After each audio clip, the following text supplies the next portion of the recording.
കൈക്കോ കാലിനോ ആണ് മുറിവേറ്റതെങ്കിൽ മരുന്ന് പുരട്ടിത്തരാൻ അമ്മയ്ക്ക് സാധിക്കുമായിരുന്നു. അത് നീ ആഗ്രഹിക്കുന്ന രീതിയിൽ തന്നെ ഉണക്കിയെടുക്കാൻ.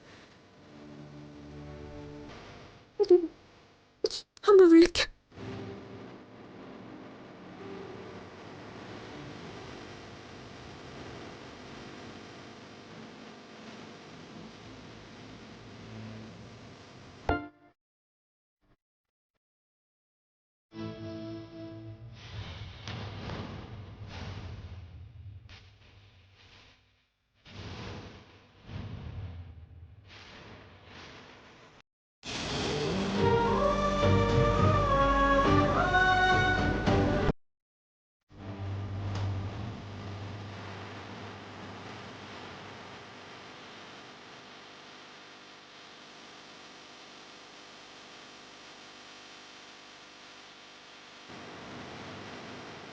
ഈ അമ്മയ്ക്ക് മോളെ കൂടെ വേണം കേട്ടോ.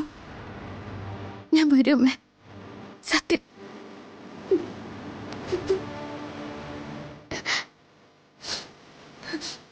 പോയിട്ട് വാ.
എടാ മോനെ, ഈ പെൺകുട്ടികളുള്ള അച്ഛനമ്മമാര് ഒരു കണക്കിന് വല്ലാത്ത സ്വാർത്ഥര. അവരുടെ സ്വഭാവവും പെരുമാറ്റമൊക്കെ നന്നായിട്ട് അറിയാമെങ്കിലും അവർക്ക് കിട്ടുന്ന ജീവിതം ലോകത്തിൽ ഏറ്റവും നല്ലതായിരിക്കണമെന്ന് ഏത് അച്ഛനമ്മമാരുടെ മനസ്സ് വാശി പിടിക്കും. എന്നിട്ടെന്താ, ഏതെങ്കിലും പാവപ്പെട്ടവന്റെ തലയിൽ അവളെ കെട്ടിവെക്കും. മക്കളെ, എന്റെ മോള് നല്ലവളല്ല,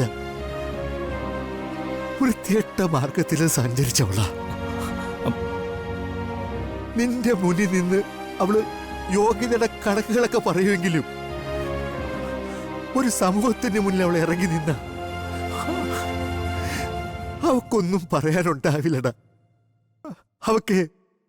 അവക്ക് തല കുനിച്ച് നിൽക്കാനേ പറ്റൂ. എത്ര നിർബന്ധം നിന്റെ ഭാഗത്തു നിന്ന് വന്നാലും ഞാൻ അതിന് സമ്മതിക്കാൻ പാടില്ലായിരുന്നു. പക്ഷേ അപ്പുറത്തൊരവസ്ഥയിൽ എടാ മക്കളെ, എന്റെ മനസ്സ് എന്നെ കൊണ്ട് അത് ചെയ്യിപ്പിച്ചു. വേറൊന്നും കൊണ്ടല്ല. എടാ മോനെ, നിന്റെ കൂടെ അവളെ ജീവിക്കുന്നതെങ്കില് സമാധാനത്തോടെ എനിക്ക് മരിക്കാന്നുള്ളൊരു ചിന്ത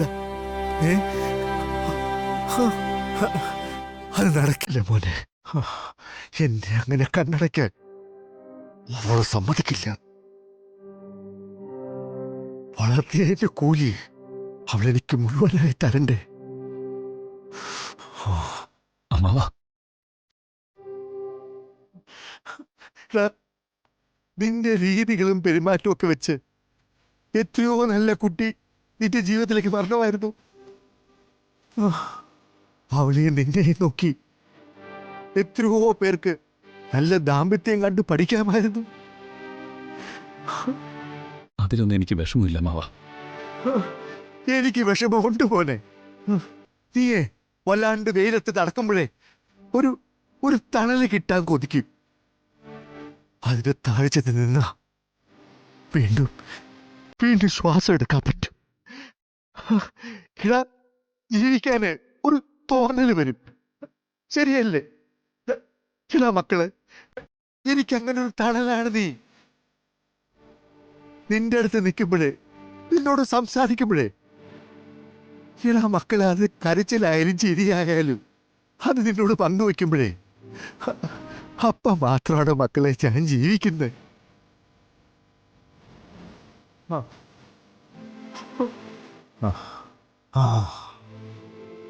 ഇനി നിനക്ക് അവള് ഭാരമാവണ്ട. അവളുടെ പ്രസവം വരെ ഇത് നീണ്ടു പോയേയില്ല. പോയി രക്ഷപ്പെട്, നീ പോയി രക്ഷപ്പെട്. ആശിച്ചതും മോഹിച്ചതും ഒക്കെ നിന്റെ ജീവിതത്തിന് വേണ്ടിയാ.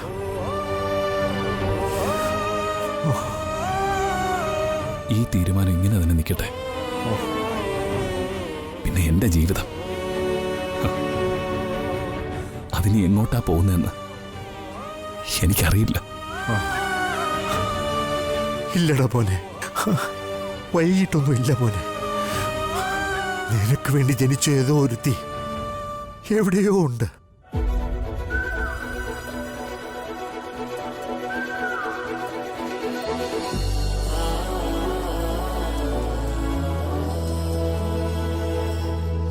അവള് നിന്റെ ജീവിതത്തിലേക്ക് എത്താൻ സമയമായെന്ന എന്റെ മനസ്സ് പറയുന്നത്.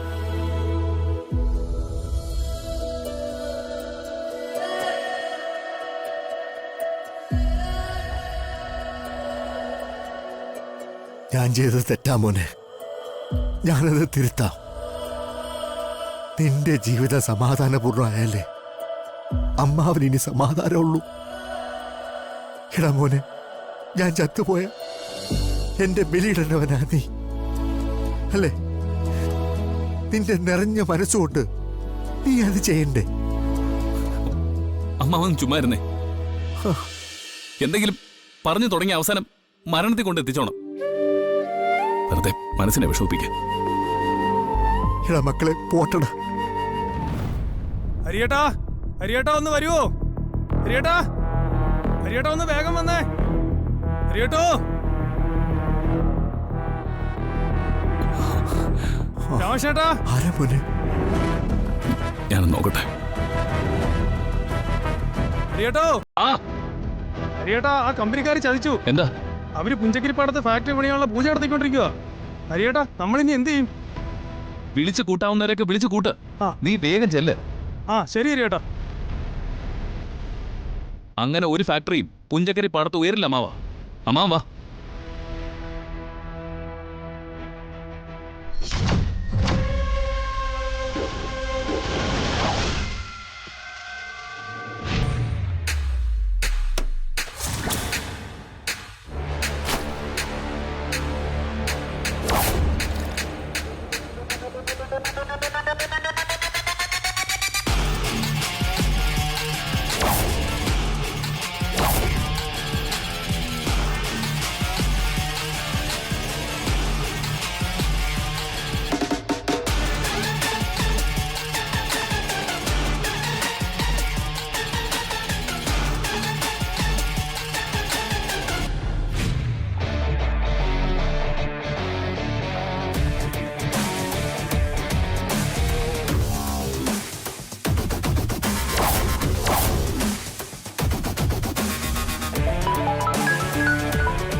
മാഡം,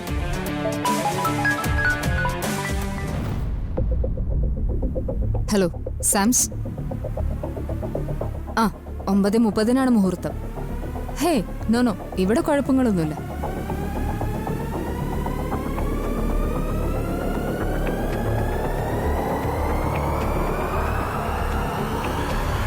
കുഴപ്പമുണ്ടാവില്ല. ആ ഞാൻ ഈ ചടങ്ങ് കഴിഞ്ഞതിന് ശേഷം വിളിക്കാം. യെസ്.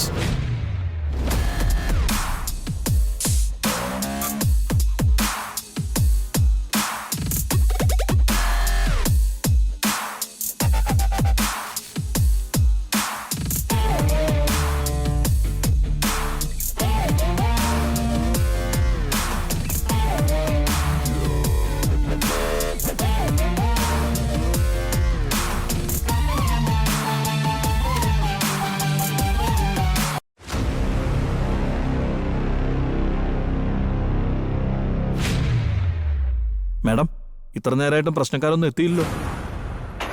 ഒരുപക്ഷെ അവര് കഴിഞ്ഞ പ്രാവശ്യത്തെ പോലെ സംഘടിച്ചു വരികയാണെങ്കിലോ? ദിനകർ, 2 രാജ്യങ്ങൾ തമ്മിലുള്ള യുദ്ധം ആരംഭിക്കുന്നത് എവിടുന്നാ? യുദ്ധക്കളത്തിൽ നിന്നല്ല.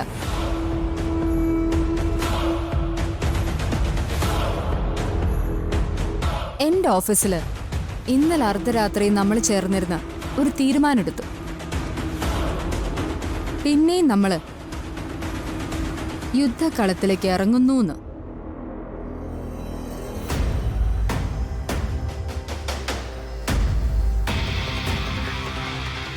ദാറ്റ് മീൻസ് നമ്മൾ സ്റ്റാർട്ട് ചെയ്ത് കഴിഞ്ഞു. അവര് സംഘടിച്ച് വരികയാണെങ്കിൽ വരട്ടെ. നേരിടേണ്ട രീതി എനിക്കറിയാം. ഉറക്കെ പ്രതിഷേധിക്കുന്നവരെ കീഴടക്കുന്നതിന് ഒരു സുഖമൊക്കെ ഉണ്ട്. വലിയ വായില് മുദ്രാവാക്യം വിളിച്ചിരുന്നവര് നമ്മുടെ കാൽച്ചുവട്ട് കിടന്ന് കരയുന്നതിന് ഒരു ഉന്മാദമുണ്ട്. ത്രില്ലുകളിൽ വിശ്വസിക്കൂ ദിനകർ. കർഷകര് പാടത്ത് നെല്ല് മുളപ്പിക്കുന്നവരാ. നമുക്ക് ശീലം ആ കർഷകന്റെ നെഞ്ചത്ത് ചവിട്ടി നിന്നിട്ടാ. ഇത് സംയുക്ത മേനന്റെ തീരുമാനോ, സാംസിന്റെ തീരുമാനം. അതാരും മറികടക്കില്ല. ഇവിടുത്തെ കർഷകരല്ല, ദൈവം പോലും.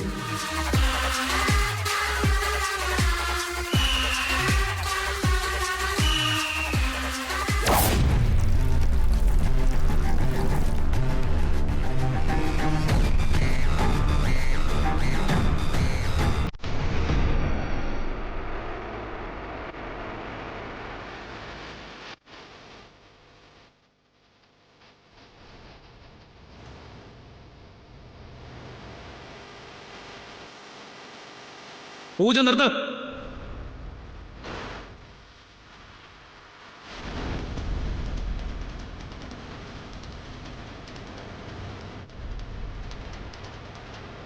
പുഞ്ചക്കരി പാടത്ത് നിർമ്മാണ പ്രവർത്തനങ്ങൾ നടക്കില്ല എന്നുള്ളത് വ്യക്തമായിട്ട് നിങ്ങളോട് ഞങ്ങൾ പറഞ്ഞിട്ടുള്ളതാ. നാട്ടുകാരുടെ പ്രതിഷേധം വകവയ്ക്കാതെ ഇവിടെ ഒരു നിർമ്മാണ പ്രവർത്തനം നടക്കുമെന്ന് തോന്നുന്നുണ്ടോ? എല്ലാം കൂടെ വലിച്ചെടുത്ത് സ്ഥലം വിട്ടോ, അല്ലെങ്കിലേ ഈ മണ്ണ് ചോരക്കളമാകും.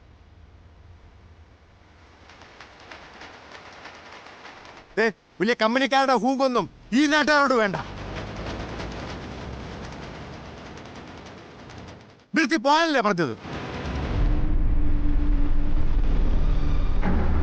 തിരുമേനി, പൂജ നടക്കട്ടെ. ശരി.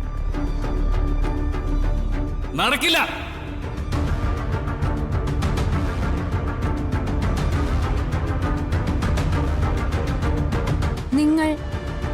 നിങ്ങളുടെ മണ്ണിൽ ഒരു നിർമ്മാണ പ്രവൃത്തി നടത്തുമ്പോ അത് തടയാൻ എനിക്ക് അധികാരമുണ്ടോ? ഇല്ലല്ലോ. അപ്പൊ പിന്നെ എന്റെ പേരിൽ എഴുതി കിട്ടിയ ഭൂമിയിൽ ഞാനെന്തെങ്കിലും ചെയ്യുന്നതിന് നിങ്ങൾ തടയുന്ന എന്തിനാ? ഇത് കർഷകന്റെ മണ്ണാണ്. Village office, taluk office, panchayat office, അവിടുന്ന് അങ്ങോട്ട് മുകളിലേക്കുള്ള ഒരുപാട് സ്ഥാപനങ്ങൾ, അവിടെയൊക്കെ ഈ ഭൂമിയുടെ രേഖയുണ്ട്. സംശയമുള്ളവർക്ക് വേണമെങ്കിൽ പോയി ചെക്ക് ചെയ്യാം.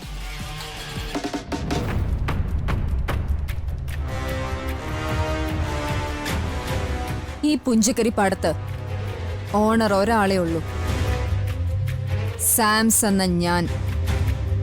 എനിക്ക് ഈ ഭൂമിയിൽ പൂജ നടത്താൻ പോലീസ് പ്രൊട്ടക്ഷൻ ആവശ്യമുണ്ടെങ്കിൽ SP DIG അടക്കമുള്ളവര് ഇവിടെ വന്ന് കാവല് നിൽക്കും. പക്ഷേ ഞാനത് ആവശ്യപ്പെട്ടില്ല. ബിക്കോസ് ഞാൻ നിശ്ചയിക്കുന്ന കാര്യങ്ങൾ നടത്തിയെടുക്കാൻ എനിക്ക് അന്യരുടെ സഹായം ആവശ്യമില്ല. ഇത് തടയാനോ എനിക്കെതിരെ മുദ്രാവാക്യം വിളിക്കാനോ നിങ്ങൾക്ക് ആർക്കെങ്കിലും ഉദ്ദേശമുണ്ടെങ്കിൽ ഒരു ഫോൺ കോൾ മതി. ഈ പറഞ്ഞവരെല്ലാവരും സർവ്വസന്നാഹങ്ങളോടും കൂടി ഇവിടെ വരും. തല്ലിച്ചതയ്ക്കാൻ പറഞ്ഞ തല്ലിച്ചതയ്ക്കും, കൊല്ലാൻ പറഞ്ഞ കൊല്ലും. കാണണോ നിങ്ങൾക്ക്? ഓണർഷിപ്പിനെ ചൊല്ലിയല്ലോ ഇവിടുത്തെ തർക്കം, ഈ മണ്ണിന്റെ പൈതൃകത്തെ ചൊല്ലിയ. എന്ത് പൈതൃകം മിസ്റ്റർ? ഇന്നീ നാട്ടിൽ നിലനിൽക്കുന്ന വലിയ കെട്ടിടങ്ങളെല്ലാം മുൻപ് വയലുകൾ നിന്ന സ്ഥലത്ത് തന്നെയാണ് നിൽക്കുന്നത്. അതാരും ചോദ്യം ചെയ്യുന്നില്ലല്ലോ.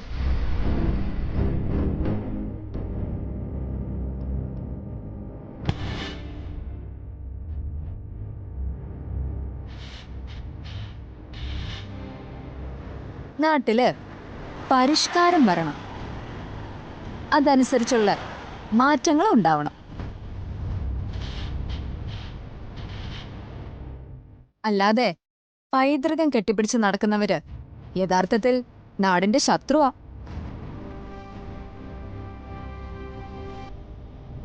ഈ പൂജ മുടക്കാൻ നിങ്ങൾക്ക് യാതൊരു റൈറ്റ്സും ഇല്ല. നിങ്ങൾക്ക് പോവാം. അതല്ല, നല്ല രീതിയിൽ നിശബ്ദരായിട്ട് പൂജ കഴിയുന്നത് വരെ നിങ്ങൾക്കിവിടെ നിൽക്കാമെങ്കിൽ എനിക്ക് വിരോധമൊന്നുമില്ല. തിരുമേനി പറഞ്ഞത് കേട്ടില്ലേ? ആ കേട്ടു.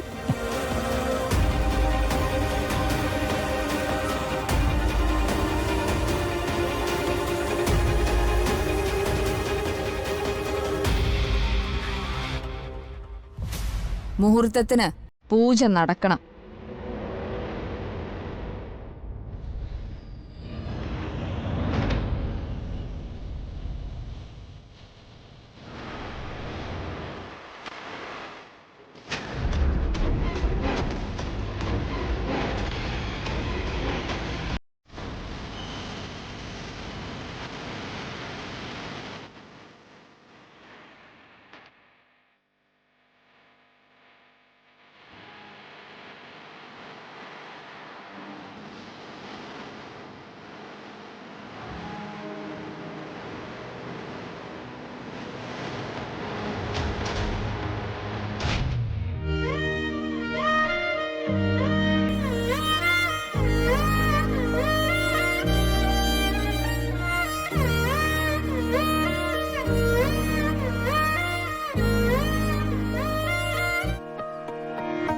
പെണ്ണേ കണ്ണിൻ തുമ്പത്തെന്തേ എന്തോ തേടിപ്പോകുന്നെന്തേ, ഉള്ളം താനെ പാടുന്നെന്തേ, മെല്ലെ മെല്ലെ മൂളുന്നെന്തേ, മൃദുലമാധരവും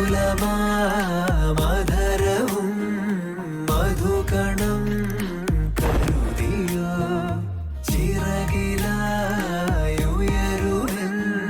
പ്രണയമാം സലഭവും മണിമുകിലു വരയണമാരിതിൽ നിറം പകരും നിലവുകളിൽ മഴവിരലു തഴുകിയ വീണയിൽ ഉണരുമീണം നീ.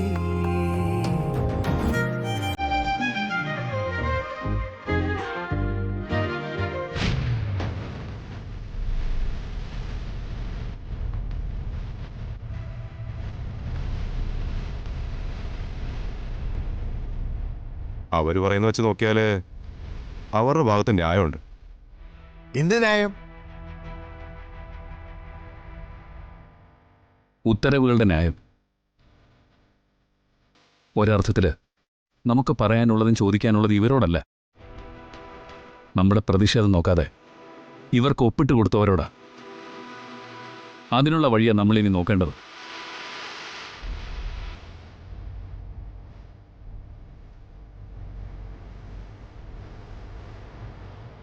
വിളക്ക് കൊളുത്തി കഴിഞ്ഞാൽ കല്ലിടാം.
സോ നിങ്ങൾക്കെല്ലാവർക്കും കാര്യങ്ങൾ വ്യക്തമായെന്ന് ഞാൻ കരുതുന്നു. ഞാൻ എൻ്റെ തീരുമാനം നടപ്പിലാക്കാൻ പോവാം. ഈ മണ്ണിൽ കാല് ചവിട്ടി നിന്ന് ഞങ്ങൾ ഇത്രയും നാൾ പ്രാർത്ഥിച്ചത് ശ്രീരാമസ്വാമിയെ. ഇവിടത്തെ കാറ്റിനെയും മഴയും വരെ നിയന്ത്രിച്ചത്, വിതച്ചതെല്ലാം പൊന്നാക്കി തന്നത് ശ്രീരാമസ്വാമിയെ. ആ ദിവ്യശക്തിയിൽ ഞങ്ങൾ വിശ്വസിക്കുന്നുണ്ട്. മനസ്സുരുകി ഞങ്ങൾ പ്രാർത്ഥിക്കുന്നു. ശ്രീരാമസ്വാമിയുടെ ചൈതന്യം സത്യമാണെങ്കിൽ അരുതാത്തതൊന്നും ഈ പുഞ്ചക്കരിപ്പാടത്ത് സംഭവിക്കില്ല.